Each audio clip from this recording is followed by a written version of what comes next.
எதேச்சையாகத்தான் நாங்கள் இந்த மனித புதையலை கண்டு வருகிறோமே ஒழிய தமிழர் தாயகம் முழுமையாக பரவி இருக்கக்கூடிய இந்த மனித புதைகுழிகளை அடையாளம் காணுவதற்கான பொறிமுறை இருக்கிறதாங்க இன்றைய நவீன உலகில் இதற்கான பொறிமுறைகள் இப்பொழுது தள்ளி பெறுகிறது. சேட்டலைட் இமேஜரி கூட இன்று அங்கு செம்மணியில் ஒரு பயன்பாட்டுக்கு கொண்டு வரும். 1992ஆம் ஆண்டிலிருந்து 2022 30 ஆண்டுகளை குறிப்பிடுவார்கள். இந்த 30 ஆண்டுகளில் இலங்கை தீவில் 32 மனித புதைகுழிகள் கண்டறியும். இலங்கை தீவுக்குள் கற்றுக்கொண்ட பாடம் என்று இருக்கிறது. சர்வதேச அரங்கில் நாங்கள் தமிழர் தரப்பில் இருக்கக்கூடிய இந்த ஆதாரங்கள் பரவி கிடக்கிறது.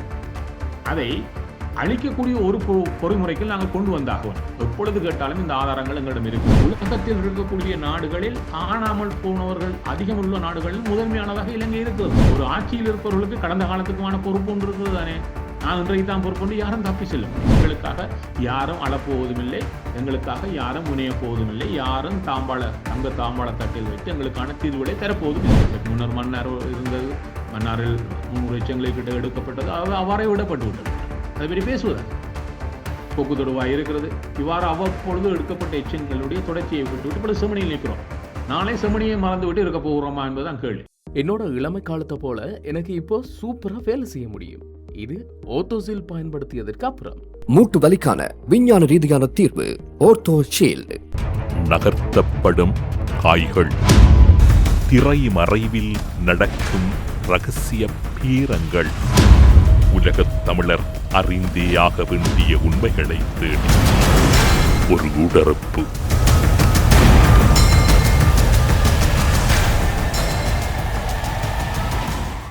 இன்றைய ஊடறுப்பு நிகழ்ச்சியில் எம்மோடு இணைந்து கொண்டிருக்கின்றார் கனடாவில் இருக்கக்கூடிய அரசியல் ஆய்வாளர் நேரு குணரட்னம் அவர்கள்.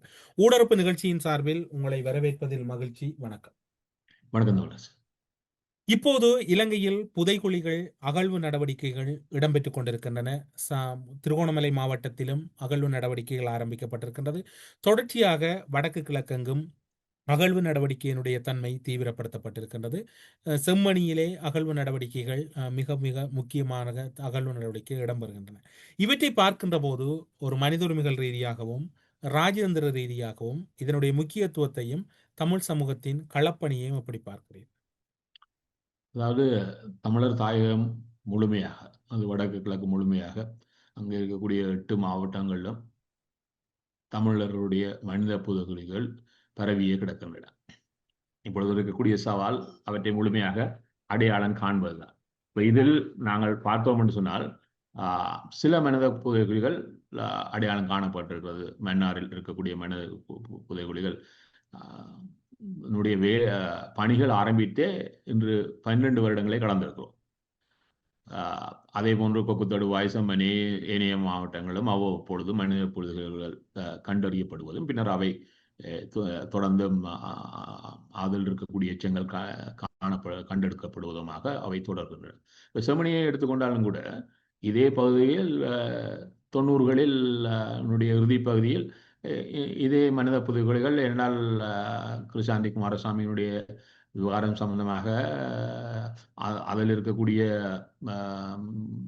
சிப்பாய் தெரிவித்த, ராஜபக்ச தெரிவித்த விவரங்களின் அடிப்படையில் அப்பொழுதும் இந்த இடத்தில் 15 எச்சங்கள் எடுக்கப்பட்டு அவ்வாறே நிறுத்தப்பட்டு விட்டது. அது பின்னர் எந்த தொடர்ச்சியும் வரவில்லை. ஆகவே இந்த மனித புதைகுழிகளுடைய விவகாரம் எங்கு ஒரு இடத்தில் ஆரம்பிப்பும் ஒரு துன்பியலாக இருக்கிறது. இங்குதான் ஒரு சவால் வருகிறது.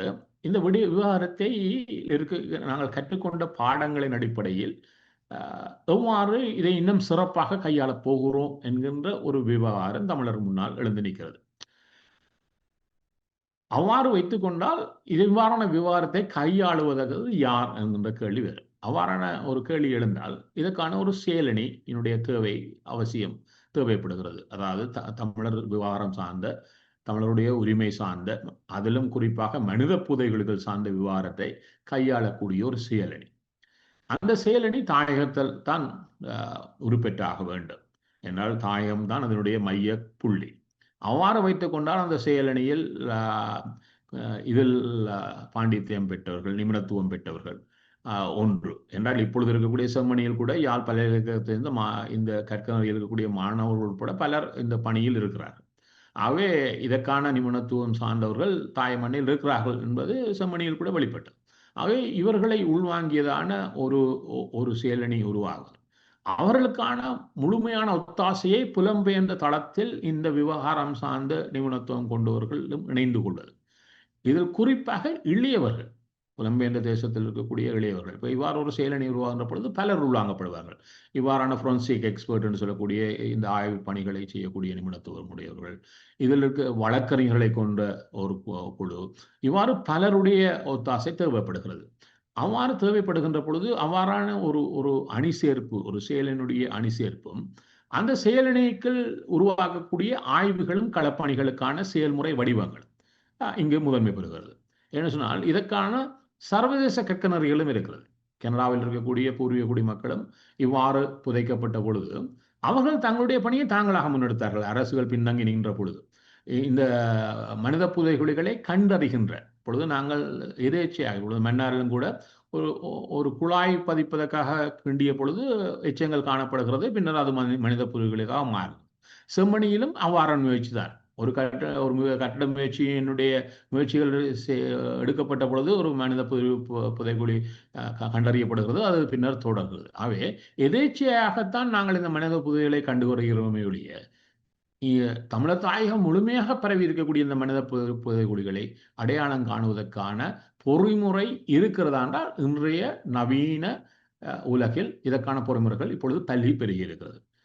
அவ்வாறானால் இவ்வாறான பொறிமுறைகளை எவை எமக்கு வாய்ப்பானது? இப்பொழுது செம்மணியில் கூட பார்த்தீங்கன்னு சொன்னால் முதலாவது குழியில் இவை கண்டறியப்பட்டு வருகின்ற சமகாலத்திலேயே சேட்டலைட் இமேஜரி மூலம் தான் இரண்டாவது புதைகளுடைய 2 எச்சங்களும் அடையாளம் காணப்படுகிறது. அதன் பின்னர் அதை கிண்ட மேலதிகமாக வருகிறது. ஆகவே இந்த சேட்டலைட் இமேஜரி கூட இன்று அங்கு செம்மணியில் ஒரு பயன்பாட்டுக்கு கொண்டு வரப்பட்டது. ஆகவே தமிழர்கள் எங்களுடைய உறவுகளுடைய இவ்வாறு சிதைக்கப்பட்ட எச்சங்களை, புதைக்கப்பட்ட எச்சங்களை கண்டறிகின்றதுக்கு நாங்கள்லாம் முனைய வேண்டும். அவ்வாறு முனைவதற்கான முயற்சி யார் செய்வதென்ற பொழுது அந்த செயலடி ஒரு பெரிய முக்கியத்துவம் பெறுகின்ற ஒரு விடயமாக அமைகிறது.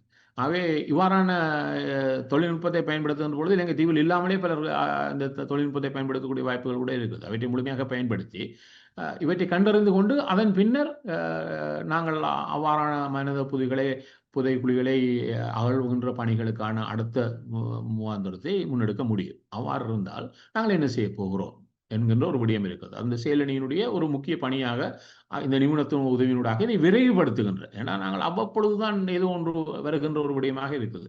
ஒரு சமகாலத்தில் பல்வேறு மனித புதைகுழிகள் அடையாளம் காணப்படுவதும் அவற்றுக்கான இவை தீவிரம் பெறுவதும் தான் இந்த அழுத்தத்தை, தீர்வுகளுக்கான அழுத்தத்துக்கான இன்னொரு பொறிமுறையாக கூட நாங்கள் பார்க்கலாம். இப்போ இந்த விடயத்தில் இதுவரை கடந்து வந்த பாதையில் இருக்கக்கூடிய குறைபாடுகளை எவ்வாறு நாங்கள் கடந்து செல்ல போகிறோம் என்பது அடுத்த ஆய்வினுடைய பணியாகவும் அதுதான் எங்களுடைய செயல் வடிவத்தினுடைய இன்னொரு வடிவமாகவும் அமையும். இப்போ இந்த விடயத்தில் பார்த்தால் இனத்து கற்கைகளுக்கான சர்வதேச நிலையம் என்று சர்வதேச நிலையம் இலங்கையினுடைய இந்த மனித புதைகுழிகள் குறித்து ஆய்வுகளை செய்திருக்கிறது. அதில் அவர்கள் எவ்வாறு தலைப்பிட்டார்னா mass grave sites in Sri Lanka history and legal framework என்கின்ற தலைப்பில் அந்த ஆய்வு கட்டுரை அமைந்திருந்ததை பார்த்தேன்.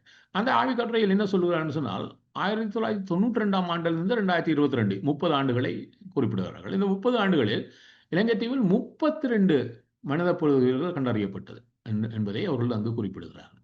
அந்த குறிப்பிட்டு என்ன சொல்கிறான்னு சொன்னால் இதற்கான ஒரு விசாரணைகள் எங்கோ ஆரம்பித்து விட்டு அவை எதுவும் முழுமையை பெறவில்லை. அதுவும் சிலதான் ஆரம்பித்து விட்டு முழுமையாக எதுவும் பூர்த்தி அடையவில்லை. இதில் சம்பந்தப்பட்டிருக்க இந்த 32 மனித புதைகுழிகளும் தமிழர்கள் சார்ந்ததல்ல. தென்பகுதியில் சிங்கள தேசத்திலேயே நிறைய இவ்வாறு கண்டறியப்பட்டிருக்கிறது. அவற்றை சொல்லுகின்ற பொழுது சொல்றார்கள் இதில் சம்பந்தப்பட்ட எந்த ஒரு பாதிக்கப்பட்டவரும் அந்த இதில் புதைக்கப்பட்ட எந்த ஒரு விக்டிமும் யார் என்றது இதுவரை எந்த ஒரு இடத்திலும் அடையாளம் காணப்படவில்லை. அதே நேரம் இது என்ன, எதனால் இவர்கள் இந்த இடத்தில் புதைக்கப்பட்டார்கள், இதனுடைய பின்புலம் என்ன, அதை சொல்ல ஸ்டேபிள் நெரட்டிவ்ஸ், எதுவும் அது சம்பந்தப்பட்ட எந்த ஒரு சம்பவமும் குறித்தும் எந்த ஒரு பதிவும் இதுவரை வெளியிடப்படவில்லை. அதை பற்றிய விசாரணையும் நடைபெறவில்லை. இதில் சம்பந்தப்பட்டிருக்கக்கூடிய யாரும் தண்டிக்கப்படவில்லை என்பதை அவருடைய முகவுரையிலேயே சுட்டிக்காட்டுகிறார்கள். அப்ப இது எங்களுக்கு ஒரு செய்தியை தருகிறது. இலங்கையில் எவ்வாறான நிலைமை இந்த ஆட்சி காலங்களில் தொடர்ச்சியாக கடைபிடிக்கப்பட்டு வந்திருக்கிறது. அவ்வாறு இருந்தால் இதில் மாற்றத்தை ஒன்றை உருவாக்கப் போகிறோம் என்றால் இவற்றிலிருந்து கற்றுக்கொண்ட பாடங்களினூடாக நாங்கள் எவ்வாறான மாற்று முயற்சிகளை செய்ய போகிறோம் என்கின்ற ஒரு பொறிமுறைக்கு நாங்கள் வந்தாக வேண்டும். நாங்கள் என்ன செய்கிறோம்னு சொன்னால் எப்பொழுதும் இவர்கள் செய்யவில்லை என்ற ஒரு குற்றச்சாட்டுடனேயே மற்றவரை குற்றஞ்சாட்டிக் கொண்டே நாங்கள் காலம் கடத்துவதாக ஒரு சமூக கட்டமைப்பாக மாற்ற பலர் எங்களுக்கு முனைகிறார்கள். அது ஒரு வாய்ப்பான கடமை. இன்றைய சவால் நிறைந்த இந்த உலகத்தில் இந்த சவால்களுக்கு மத்தியில் தான் நாங்கள் எங்களுடைய நீதி பரிகாரத்தை நகர்த்த வேண்டிய கட்டாயத்தில் இருக்கிறோம். ஆகவே புதிய யுக்திகள், புதிய முறைமைகள், புதிய சவால்களை இதில் சார்ந்தவர்களுக்கு கொடுக்கின்ற வகையிலான திட்ட முனைப்புகளை நாங்கள் எவ்வாறு செய்ய போகிறோம் என்பது இருக்கிறது. எவ்வாறு சிந்திப்போமானால் இங்குதான் ஒரு செயலணி முதன்மை பெறுகிறது. இலங்கை தீவுக்குள் கற்றுக்கொண்ட பாடம் என்று இருக்கிறது, சர்வதேச அரங்கில் நாங்கள் கற்றுக்கொள்ள வேண்டிய பாடங்கள் என்று இருக்கிறது. என்றால் மனித புதையுடைய விவகாரம் உலகத்தில் பல இடங்களில் வெளிப்பட்ட ஒரு விடயம். அங்கு என்ன சவால்கள் உருவானது, அதை இந்த சர்வதேச தளத்தில் நகர்த்துவதில் எங்கு தவறுகள் நடந்து போன, எங்கு அவை வெற்றியடைந்தன, இவற்றை எங்களுக்கு ஒரு பாடமாக வைத்துக்கொண்டு நாங்கள் இவ்வாறு நகரப் போகிறோம் என்கின்ற கேள்விகளுக்குத்தான் நான் மீண்டும் வருகிறேன். இந்த செயலணி இதில் ஏன் இளையவர்கள் முதன்மை பெறுகிறார்கள், பெண்கள் முதன்மை பெறுகிறார்கள் என்று சொன்னால் இது ஒரு தொடர்ச்சி இருந்தாக வேண்டும். எங்கோ தொடங்கிவிட்டு இப்பொழுது ஒரு பெரும் உடலியல் சவால் இருக்கக்கூடிய நான் இதனுடைய முதன்மையாளராக இருக்க போகிறேன் என்று சொன்னால் அதே போல என்ன நான் நாளே இல்லாமல் அவ்வாறு இருந்தால் அதுக்கு எங்கு தொடர்ச்சி வரும் என்பது வருகிறது. ஆகவே அதனால் தான் இளையவர்கள் இன்று சர்வதேச சட்டம் இன்டர்நேஷனல் லோ படித்திருக்கக்கூடிய பல இளையவர்கள் இந்த உலக பிறப்பில் தமிழர்களாக இருக்கிறார்கள். இவர்களுக்கு தங்களுடைய இனம் சார்ந்து செய்யக்கூடிய இந்த கடமையாக அவர்களுக்கான பொறுப்பை கையளிக்கின்ற ஒரு விவகாரமாக இதை எவ்வாறு மாற்றப் போகிறோம். அவை செயலணிகள் வெறுமையாக ஏதோ உருவாகுது என்பதல்ல, அதில் இளையவருடைய பங்களிப்பு. இதை அவர்கள் அடுத்து வரக்கூடிய சந்ததிகளுக்கு இவ்வாறான விடயங்களை என்றால் எந்த ஒரு பரிகார நீதிக்கான விடயமும் உடனடியாக முடிவு பெற்றால் சிறப்பு. முடியப்படவில்லை என்று சொன்னால் அதற்கான இது ஒரு தொடர்ச்சியாக இருக்க வேண்டுமாக இருந்தால் அதை எவ்வாறு ஒழுங்கமைப்பது என்பதில் இளையவர்களுக்கு ஒரு பெரும் பங்கு இருக்கிறது. அவர்கள் இந்த செயலணிகளை தொடர்ச்சியாக மாற்றுவதும் அவர்கள் தங்களுக்கு பின்னால் வரக்கூடிய இளையவர்களை அதில் உள்வாங்கிக் கொள்கின்ற பல பொறுமைகள் இருப்பது என்று சொன்னால் இந்த விவகாரம் தான் ஒரு சவாலாக எங்களுக்கு மாறுகிறது. எங்களுடைய இனத்தில் பல குறைபாடுகளை நாங்கள் கொண்டிருக்கிறோம் என்பதை நாங்கள் வெளிப்படையாக ஏற்றுக்கொண்டாக வேண்டும். நாங்கள் என்னால் மற்றவர் மீது குற்றஞ்சாட்டி விட்டு நாங்கள் எல்லாரும் தப்பி போக பார்க்கிறோம். இதுதான் ஒரு நீண்ட துன்பியலாக எங்களிடம் இருக்கிறது. முதல்ல அந்த குற்றஞ்சாட்டுவதை நிறுத்தி விடுவோம். ஏன்னா குற்றஞ்சாட்டி கொண்டிருப்பதனால் நாங்கள் எந்த ஒரு தீவையும் பெறப்போவதில்லை.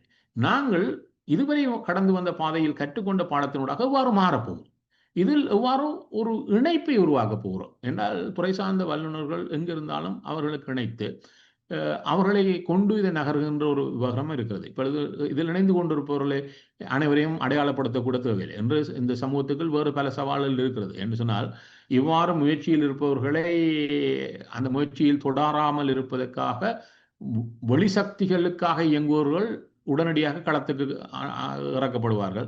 அவர்கள் என்னால் இந்த துறைசார் வல்லுநர்கள் எவ்வாறான நெருக்குதலும் வருகின்ற பொழுது பின்வாங்கிக் கொள்வார்கள், அதில் இருக்க மாட்டார்கள். அவை அவர்களை பாதுகாத்து அவர்கள் இந்த பணியில் மட்டும் இருப்பதாக இதை நகர்த்துகின்றாவே. இதில் ஒரு இரகசிய காப்பு இருக்கிறது, இதில் துணிவுடன் பயணிக்கின்ற ஒரு பாங்கு இருக்கிறது, துணிவுடன் இயங்குவதற்கான உற்சாகத்தை கொடுப்பது என்று இருக்கிறது.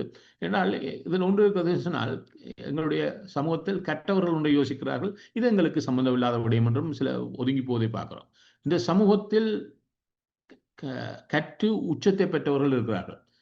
அவர்கள் தமிழர் தேசத்தினால் மாமனிதர்களாக கௌரவிக்கப்பட்டவர்களாக இருக்கிறார்கள். பேராசிரியர் துர்ராஜா, பேராசிரியர் எலியேசர் அவர்கள் 2 மாமனிதர்களை குறிப்பிட்டு சொல்லுகிறேன். அதாவது கற்கை நெறியில் உச்சத்தை தொட்டவர்கள். ஏன் அவர்கள் மாமனிதர்களாக கௌரவிக்கப்பட்டார்கள்? அவருடைய கற்கை நெறிக்காக மட்டுமல்ல, இனம் சார்ந்து அவர்கள் ஆற்றிய பணிக்காக அவர்கள் கௌரவிக்கப்பட்டார்கள். எங்கும் அவர்கள் தங்களுடைய இதை விட்டு கொடுக்கவில்லை. இனத்துடன் தங்களுடைய மக்களுடன் வாழ்ந்த அந்த மக்களுடைய விடயங்களுக்காக எங்கெங்கெல்லாம் பேச வேண்டுமோ துணிந்து நின்று பேசியவர்கள், அதற்காக அந்த பணியை ஆற்றியவர்கள். ஆகவே அவர்கள் தொடாத உச்சத்தையே நாங்கள் ஏனையவர்கள் பெற்று விடுகிறோம். ஆகவே எங்களுக்கு ஒரு பணி இருக்கிறது. எங்களுக்கு முன்னோர்கள் இருக்கிறார்கள், கற்றவர்கள் இருக்கிறார்கள். இனம் சவாலுக்கு வருகின்ற பொழுது நீங்கள் இனம் சார்ந்து நிமிர்ந்து நிற்க வேண்டும், எங்கும் பேச வேண்டும். அந்த ஏனால் நாங்கள் நேர்மைக்கும் உண்மைக்கும் ஆக பேசுகிறோம். பேசுகின்ற பொழுது யாருக்காக நாங்கள் பயந்து கொள்ள வேண்டும்? அவை எங்களுடைய இந்த கருத்துக்கள் விடயங்கள் தொடர்பில் சர்வதேச சமூகத்தினுடைய ஈடுபாடு அல்லது அவர்களுடைய இப்போதைய நடவடிக்கைகளை நீங்கள் எப்படி பார்க்கிறீர்கள்? இப்பொழுது ஒன்றை புரிந்து கொள்ள வேண்டும். இப்ப ஒரு விடயம் அங்கு பேசினோம். இரண்டாவது விடயம் இருக்கிறது. சர்வதேச சமூகத்தில் இருக்கக்கூடிய இன்றைய சர்வதேச சமூகத்துக்கு நிறைய குழப்பம் இருக்கிறது. குறிப்பாக ட்ரம்பினுடைய தனித்துவமான ஆட்சியும் அதை மையப்படுத்தி இருக்கக்கூடிய சர்வதேச சவாலும். இந்த சவாலில் பல விடயங்கள் எங்களுக்கு இருக்கிறது. இப்பொழுது அடுத்து வரக்கூடிய ஒரு விடயம் நாங்கள் தொடர்ச்சியாக பேசுகிறது ஐநாவுடைய விவகாரம். இப்போ ஐநாவுடைய குறிப்பாக மனித உரிமைகள் அமையத்தினுடைய விவகாரம். இப்பொழுது பாருங்கள், மனித உரிமைகள் அமையத்தில் இருக்கக்கூடிய ஒரு சவாலை சொல்லுகிறேன். இப்பொழுது மனித உரிமைகள் அமையத்தில் இருக்கக்கூடிய சவால் இந்த ஆண்டுக்கு அவர்களுக்கு வழங்கப்படுகின்ற நிதியில் பெரும் துண்டு விழும் தொகை உருவாகி இருக்கிறது. ஏனால் ஐநாவுக்கு என்றால் அமெரிக்கா வழங்குகின்ற நிதியை எல்லா இடமும் வெட்டுகிறது. பெருமளவு நிதியை வழங்கக்கூடிய வாய்ப்புள்ள அமெரிக்கா. ஏனால் அது ஒரு 30 ட்ரில்லியன் பொருளாதாரத்தில் வருடாந்த பொருளாதாரத்தில் இருக்கக்கூடிய நாடு. அடுத்ததாக இருக்கக்கூடிய சீனா ஒரு 19 ட்ரில்லியனில் இருக்கிறது. ஏனையவர்கள் 5 ட்ரில்லியனுக்கு உள்ளே தான் இருக்கிறார்கள். அப்போ அதிகம் உள்ளவன் தான் நீ கொடுக்க முடியும், அள்ளி கொடுக்க முடியும். கொடுப்பவன் அதை சவாலுக்கு உட்படுத்துகின்ற பொழுது இப்போ அவருடைய நிலைமை வாறு வந்திருக்குன்னு சொன்னால், இந்த 2025ஆம் ஆண்டுக்கான எங்களுடைய மனித உரிமைகள் மையத்தினுடைய மொத்த நிதி, தேவையான நிதி அவருடைய வேலை திட்டங்களுக்கு 10.6 பில்லியனாக இருக்கிறது. ஆனால் அது அவர்களுக்கு கிடைக்கவில்லை. இந்த அரை ஆண்டை கடந்திருக்கக்கூடிய சூழலில் அவர்களுக்கான நிதியில் அவர்கள் 23% தான் நீட்டியிருக்கிறார்கள். இதனால் என்ன நடைபெற்றிருக்கிறது? அவர்கள் இந்த அகதிகளுக்கு, உலகளாவிய அகதிகளுக்கு வழங்கக்கூடிய பல்வேறு நிவாரண பணிகள் சிக்கலுக்குள் வந்திருக்கிறது. அதில் அவர்கள் 1.4 பில்லியன் வேலைகளை நிறுத்தி இருக்கிறார்கள். இதனால் 11.6 மில்லியன் அகதிகள் உலகளாவிய ரீதியில் ஒத்தாசை பெற்றவர்கள் அந்த ஒத்தாசையை இழந்திருக்கிறார்கள். பல இளையவர்கள், சிறுவர்களுடைய கான ஒத்தாசைகள் நிறுத்தப்பட்டிருக்கிறது. ஆகவே இப்பொழுது என்ன நடைபெறுகிறது? இந்த மனித உரிமைகள் ஆணையம் பெரும் சிக்கலில் இந்த நிதியாண்டில் நிற்கிறது என்று சொன்னால், அது எங்களையும் எங்கள் சார்ந்த விவகாரங்களையும் பாதிக்குமா? நிச்சயம் பாதிக்கும். பாதிக்க போகிறது என்று சொன்னால், இதையும் கடந்து எவ்வாறு போகிறோம் என்பதற்கான பொறிமுறையை நாங்கள் தானே வகுக்க வேண்டும். ஏன்னா அது எங்களுக்கு தானே பசிக்கிறது. எங்கள் விவகாரம் எங்களுக்கு தான் பசிக்கிறது, ஏனவனுக்கு பசிக்காது. ஆகவே எங்கள் விவகாரத்தை, இந்த பசிக்கான இதை எவ்வாறு நாங்கள் இட்டு நிரப்பி போகிறோம், இந்த சவாலைகளை எவ்வாறு கடந்து போகிறோம் என்பதை நாங்களும் தானே திட்டமிட வேண்டும். ஏன்னா அவர்கள் இதை உள்ளாங்க ரீதியில் திட்டமிடுவார்கள், எங்களிடம் பேச மாட்டார்கள். இதை திட்டமிடுகின்ற பொழுது நாங்கள் எவ்வாறு கடந்து செல்ல போகிறோம் என்பது. இப்பொழுது ஒரு விவகாரம் எங்கள் விவகாரத்தில் பேசிக்கொண்டால், தமிழர் விவகாரம் சார்ந்த விவரங்களை சேகரித்து அதை ஆய்வுக்குட்படுத்தி எதிர்காலத்தில் இலங்கைக்கு எதிரான ஒரு நிதி பொறிமுறைக்கு கொண்டு செல்வதற்கான ஆதாரங்களை நிரந்தரமாக சேகரிப்பதற்கான ஒரு அலுவலகம் நியமிக்கப்பட்டு அது தன்னுடைய வேலையில் இருக்கிறது. இந்த அலுவலகம் சார்ந்த நியமனம் வந்தவுடனே அது உருவாக்கப்படவில்லை. அதுக்கு காரணம் அதுக்கான நிதி. அது இப்போ இந்த நிதியை கொண்டு செல்வதற்கு நாங்கள் இங்கு கனடாவுடன் கூட பேசினோம். கனடிய அரசு அதுக்கான 2 மில்லியனை கொடுக்கலாம் தானே என்று பேசுகின்ற பொழுது அப்படி கொடுப்பதை அவர்கள் ஏற்றுக்கொள்ள மாட்டார்கள். என்று சொன்னால் அது ஒரு பக்கச்சார்பான ஒரு நிதியாக இருக்கும். ஆகவே அந்த நிதி வருவதாக இருந்தால் ஐக்கிய நாடுகளுடைய மத்திய அலுவலகம் ஐநா சபையினூடாக அதைத்தான் நிதி ஒதுக்க முடியும். அதனுடைய துணை அமைப்பான மனித உரிமைகள் ஆணையத்துக்கு அது வந்தால் தான். அவை அதில் ஒரு இழுபறி புரிந்து பின்னர் அதற்கான நிதி ஒதுக்கப்பட்டிருக்கிறது. இந்த நிதி எவ்வளவு காலம் தொடரும், இது எவ்வாறு தன்னுடைய பணியை செய்ய போகிறோம் என்று பல கேள்விகள் இருக்கிறது. இப்பொழுது இன்னொரு விடயத்தை சொல்லிக்கொண்டால், 2010ஆம் ஆண்டு தர்மன் குழு என்று 3 கொண்ட குழுவை அமைக்கிறார் ஐநாவுடைய செயலாளர், இலங்கை விவகாரத்தில் ஆய்வு செய்ய சொல்லி. அப்பொழுது அவர்கள் கேட்டார்கள், இதுக்கான ஆதாரங்கள் இருப்பவர்கள் சமர்ப்பியுங்கள். அப்போ அவர்களிடம் சமர்ப்பிக்கப்பட்டது. பின்னர் அதன் அடிப்படையில் அவர்கள் வெளியிட்ட அறிக்கையின் அடிப்படையில் தான் இந்த விவகாரம் மனித உரிமைகள் ஆணையத்துக்கு கையளிக்கப்படுகிறது பாங்கி முன்னால். அதன் பின்னர் அது மனித உரிமைகள் ஆணையத்தில் இருக்கிறது. அங்கும் கேட்கப்பட்டது ஒரு காலத்தில், உங்களிடம் ஆதாரங்கள் இருக்கிறதா என்ற ஒரு ஆய்வுக்கு. அப்பொழுதும் கொடுக்கப்பட்டது. அப்பொழுது ஒரு கேள்வி கேட்கப்படுகிறது, முன்னர் தானே கொடுத்து விட்டோமே ஐநா சபையிடம், பின்னர் ஏன் கேட்கிறீர்கள், அவர்கள் தரவில்லையான்னு சொல்லி அங்கே இருக்கிறது இங்கே எங்களிடம் கிடைக்கவில்லை என்றார். பின்னர் கொடுக்கப்பட்டது. அவர்கள் அதை ஆய்வு செய்தார்கள். இப்பொழுது இந்த அலுவலகம் திருப்பியும் கேட்கிறது, உங்களுடைய ஆதாரங்களை தாருங்கள் என்று. அப்பொழுது ஒரு கேள்வி வருகிறது, சரி 2ஆம் தரம் உங்களுடைய மனித உரிமைகள் ஆணையத்தில் தானே ஒரு முறை கையெழுத்தம் என்றால் அது இப்பொழுது எங்களிடம் இல்லை என்கிறார்கள். இப்பொழுது 3ஆம் தரம் கொடுக்கிறோம். அப்ப இதை கொடுப்பவர்கள் என்ன செய்ய வேண்டி கிடக்கு? எங்கள் பகுதியில் நாங்கள் இந்த ஆதாரங்களை தொடர்ச்சியாக பேண வேண்டியிருக்கிறது. ஏன்னா அவர்கள் கேட்கின்ற பொழுதெல்லாம் கொடுக்க வேண்டியது எங்களுடைய பொறுப்பாகிறது. அவை முன்னர் கொடுத்தேனே நான் அழித்து விட்டேன் என்று நான் சொல்ல முடியாமல் இருக்கிறது. அவ்வாறு இருந்தால் தமிழர் தரப்பில் இருக்கக்கூடிய இந்த ஆதாரங்கள் பரவி கிடக்கிறது. அதை அளிக்கக்கூடிய ஒரு பொறிமுறைக்கு நாங்கள் கொண்டு வந்தாக வேண்டும். எப்பொழுது கேட்டாலும் இந்த ஆதாரங்கள் எங்களிடம் இருக்கிறது. நாங்கள் இப்பொழுது ஐசிஜே பேசுகிறோம், ஐசிசி பேசுகிறோம், எல்லாம் தொடர்ச்சியாக பேசுகிறோம். நல்லா தான் இருக்கிறது பேசுகின்ற பொழுது.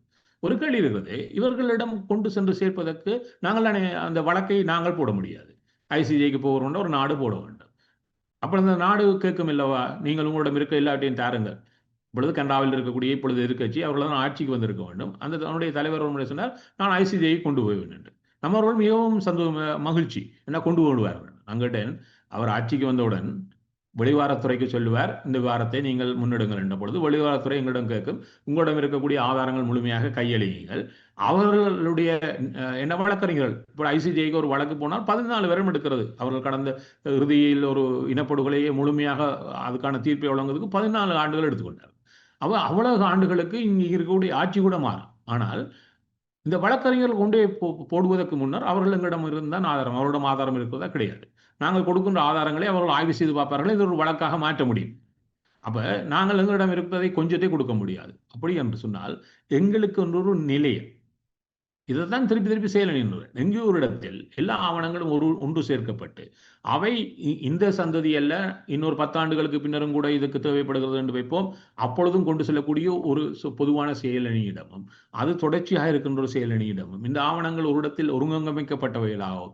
அவை மேலதிகமாக சேர்க்கப்பட வேண்டும். ஒரு காலம் சென்று விட்டால் அது இருக்காது. இப்பொழுது ஒன்றை வைத்துக் கொள்வோம். இன்று நாங்கள் கருப்பு ஜூலையில் இருக்கிறோம். இந்த கருப்பு ஜூலையின் பொழுது வெளிக்கடை சிறையில் வைத்து எங்களுடைய ஒரு அரசியல் கைதிகள் படுகொலை செய்யப்பட்டார்கள், 52 பேர்.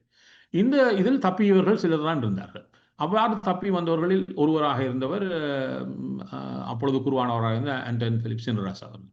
அவர் கனடாவில் தான் இறுதியாக இருந்தார். அவர் கனடாவில் இருந்த காலத்தில் இங்கு ஒன்றாரியோவில் கொண்டு வரப்பட்ட இனப்படுகொலை சட்ட மூலத்துக்கு எதிராக இலங்கை ஆட்சியாளர்களும் அவருடைய ஆதரவாளர்களும் வழக்கு போடப்பட்டது. இந்த வழக்கு தொடர்ச்சியாக எடுத்து செல்லப்பட்ட பொழுது வழக்காடு மன்றத்தில் வாழுகின்ற சாட்சியாக இந்த இனப்படுகொலையிலிருந்து தப்பியவராக அவர் சென்று தன்னுடைய சாட்சியை வழங்கினார். ஒரு காத்திரமான சாட்சியை வழங்கினார், நேரடி சாட்சி. அவர் தனக்கு நடைபெற்ற, அவர் கைது ஆனதிலிருந்து இறுதியாக வெளிக்கடை சிறையில் நடந்த இந்த இனப்படுகொலை வரையும் இருந்த விடயங்களை முழுமையாக பதிவும் செய்து வைத்திருக்கிறார். ஆனால் கடந்த ஆண்டு சடுதியாக அவரோடு ஏற்பட்ட நோயினால் அவரை நாங்கள் இழந்து விட்டோம். இப்பொழுது ஒரு வாழ்ந்த சாட்சியிடம் எங்களுடன் இல்லை.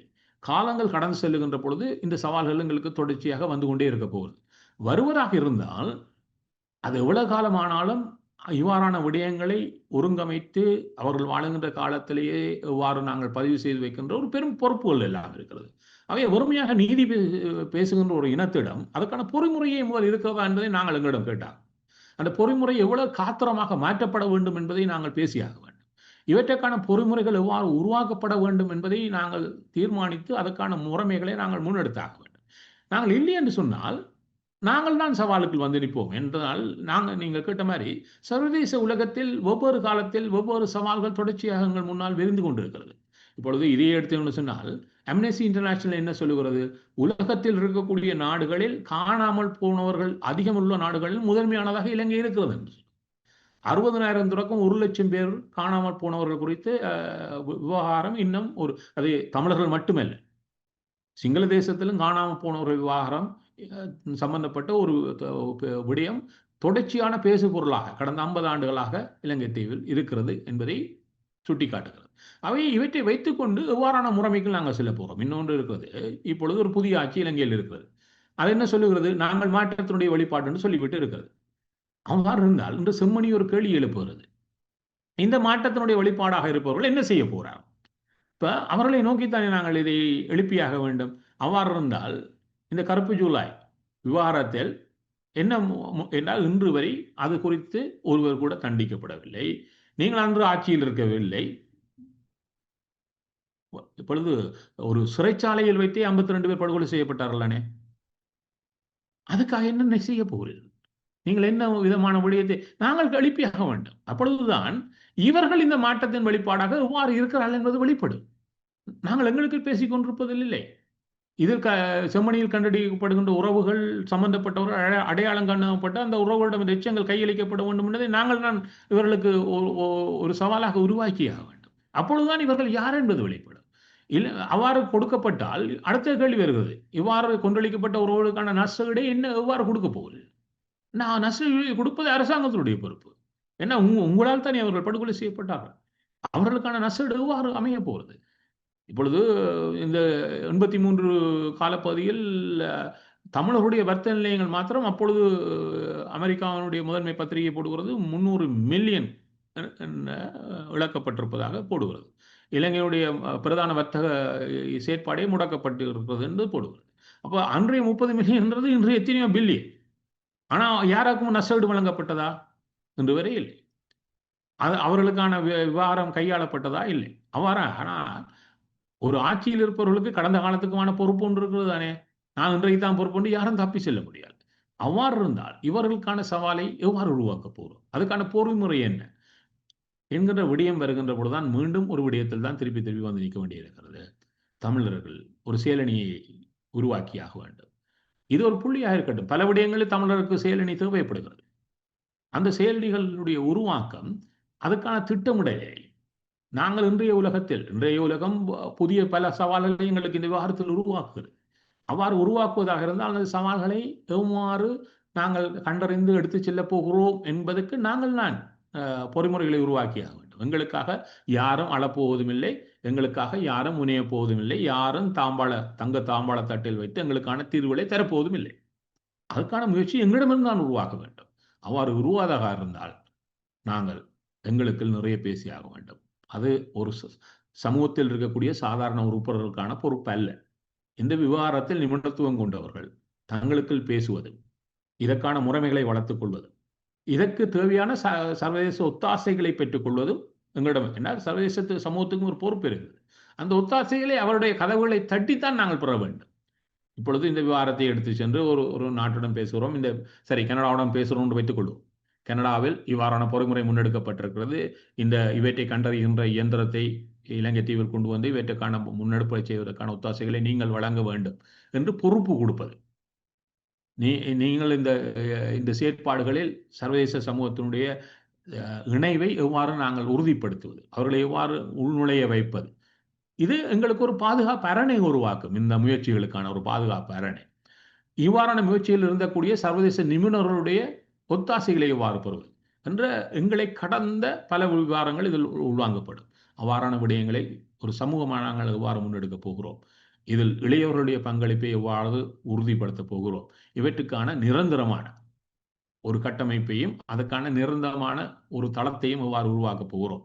நாங்கள் பல பணங்களை விரயம் செய்து கொண்டிருக்கிறோம். இதற்கான ஒரு நிரந்தரமான நிலையம் சர்வதேச அரங்கில் அமையுமாக. ஏன் அது சர்வதேச அரங்கில் அமைய வேண்டும் என்று சொன்னால், தாயகத்தில் அமைந்து விட்டால் அதை நாளை ஒருவர் நெருக்குவாரத்துக்கு உள்ளாக்கலாம்.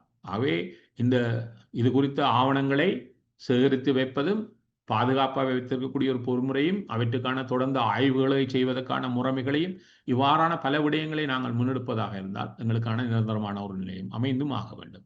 ஜெனீவாவில் 2009 முன்னர் ஒரு நிரந்தர ஒரு அலுவலகம் நமக்காக இருந்தது, இன்று இல்லை. அவ்வாறு பல விடயங்களை நாங்கள் பின்தங்கி இருக்கிறோம். அவ்வாறு இருந்தால் 2009 முன்னர் கனடாவில் இருக்கக்கூடிய ஒரு இளையவர் இந்த மனித உரிமைகள் அவையத்துக்குள்ளே இருந்தே வேலை செய்தார், அந்த அலுவலகத்தில் இருந்து கொண்டு. அவ்வாறு செய்ய முடியும்னா முடியும். அவ்வாறான வாய்ப்புகள் அங்கே இருக்கிறது தான் இருக்கிறது. அதே வெளியே நாங்கள் ஒன்று கூடுவதும் பக்க நிகழ்வுகளை நடத்துவதும் மட்டும் எங்களுக்கான முன்னேற்றம் அல்ல. எவ்வாறு நம்மவர்களை இளையவர்களை வேலை செய்ய உள்ளே விடுவது, அங்கே இருக்கக்கூடிய பொறிமுறைகளை அவர்கள் எவ்வாறு கற்றுக்கொண்டு எங்களுக்கான வாய்ப்பாக அதிகரிப்பது என்ற பல விடயங்கள் இருக்கிறது. அதே நேரம் எங்களுக்கான ஒரு நிரந்தர நிலையம் தமிழருடைய மனித உரிமைகள் விவகாரம் சொந்தம் அது சார்ந்த ஆய்வுகள் சம்பந்தப்பட்ட முன்னெடுப்புகளை செய்வதற்கும் அதில் மூத்தவர்கள் ஒரு வழிகாட்டியாக இருப்பதற்கான பொறிமுறை. ஏன்னா மூத்தவர்கள் வழிகாட்டியாக மட்டும் இருந்து கொள்ள வேண்டும். அதை கடந்த நிரந்தர செயல் வடிவத்தில் இருக்கக்கூடியவர்கள் எளியவர்களாக இருக்க வேண்டும். இதற்கு என்ன செய்ய போகிறோம்? நாங்கள் விரயம் செய்கின்ற பணங்கள் எங்களுக்கான ஒரு ஆழமான அத்திவாரமாகவும் தொடர்ச்சியாகவும் இருக்கக்கூடிய வகையில் நாங்கள் அமைத்துக் கொள்வதுதான் இன்றைய காலத்தின் தேவையாக இருக்குன்னு சொன்னால், நாங்கள் கன தவறுகளை கடந்த காலங்களில் விட்டிருக்கிறோம். அது கடந்தவைகளாக இருக்கட்டும். வருகின்ற காலம் ஒரு காத்திரமான நகரமாக தமிழர் விவகாரம் எவ்வாறு கையை கொள்ளப்பட போகிறது என்கின்ற பொறுப்பும் எங்களிடம் இருக்கிறது. அந்த பொறுப்பை என்ன செய்ய போகிறோம்? அதற்கு செம்மணி ஒரு கேள்வியை கேட்கிறது. செம்மணி ஒரு தொடக்கமும் அல்ல, ஒரு முடிவும் அல்ல. செம்மணி இடையில் வந்தது. இதற்கு முன்னர் மன்னர் இருந்தது, மன்னாரில் 300 எச்சங்களை கிட்ட எடுக்கப்பட்டது அவ்வாறே விடப்பட்டு விட்டதுங்கிறார். அதை பற்றி பேசுவதாக கொக்கு தொடுவாய் இருக்கிறது. இவ்வாறு அவ்வப்பொழுது எடுக்கப்பட்ட எச்சங்களுடைய தொடர்ச்சியை விட்டுவிட்டு இப்படி செமனியில் நிற்கிறோம். நாளை செமனியை மறந்துவிட்டு இருக்க போகிறோமா என்பதுதான் கேள்வி. அவ்வாறு இல்லை என்று சொன்னால் அதுக்கு ஒரு தொடர்ச்சி இருக்காக வேண்டும். அந்த தொடர்ச்சியை எவ்வாறு கைக்கொள்ளப் போகிறோம் என்கிற பொறிமுறை தமிழருக்கு ஒரு சவாலாக வந்து இருக்கிறது. இதை செய்து முடிப்பது, அதாவதுதான் செயலுக்கு சொல்லுக்கு முதல் செயல் இருந்தாக வேண்டும். அந்த செயலுக்கு ஒரு உள்ள இனமாக எங்களை எவ்வாறு மாற்றி அமைக்கப் போகிறோம் என்பது செம்மணி கேட்கின்ற ஒரு கேள்வியாக இருக்கிறது. அதுக்கான பதிலும் எங்களிடம்தான் இருக்கிறது. ஊடரப்பு நிகழ்ச்சியில் இணைந்து கொண்டு பல முக்கியமான விடயங்களையும் அகழ்வு நடவடிக்கைகள் தொடர்பில் தமிழ் சமூகத்தினுடைய முக்கியமான கலந்துரையாடல்கள், முக்கியமான கட்டங்கள் எப்படி கடந்து செல்ல வேண்டும் என்கின்ற மிக முக்கியமான தகவல்களை ஊடரப்பு நிகழ்ச்சியின் வாயிலாக பகிர்ந்து கொண்டமைக்கு சிறப்பு நன்றிகளோடு உங்களிடம் விடைபெற்றுக் கொள்கிறோம். நன்றி, வணக்கம். நன்றி, வணக்கம்.